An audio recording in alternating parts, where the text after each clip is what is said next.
আখি আয়াসকে নিয়ে তার ভেরিফাইড পেজে একটা পোস্ট শেয়ার করেছে। পোস্টটিতে লেখা আছে এরকম, যেটি এখন আমি আপনাদের পড়ে শোনাবো।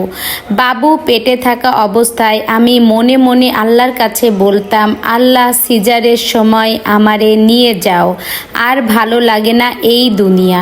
কিন্তু এখন ভাবি আসলে যদি এই রকম কিছু হতো আমার এই ফুটফুটে বাচ্চাটার কি হতো। এই সুন্দর দুনিয়া আল্লাহর সৃষ্টি, এতটাই সুন্দর যে এখন মনে হয় প্রকৃতির মোহতে যে পড়বে সে অনেক অনেক বছর বাঁচতে চাইবে। তো আখির ভেরিফাইড পেজের লেখাটি আছে এই রকম, যেটি এখন আমি আপনাদের পড়ে শোনালাম। আখি কিন্তু আগে আহাদ তিশার সংসারে থাকতো। একটা ভিডিওতে জানা গেছে যে আহাদ আখি প্রায় রাতে মারামারি করত, ঘরের দরজা আটকিয়ে ঘরের দরজার উপর জোরে ধাক্কা দিত, জোরে কিল ঘুষি মারত, এইরকমই কিন্তু একটা ভিডিওতে জানা গেছে।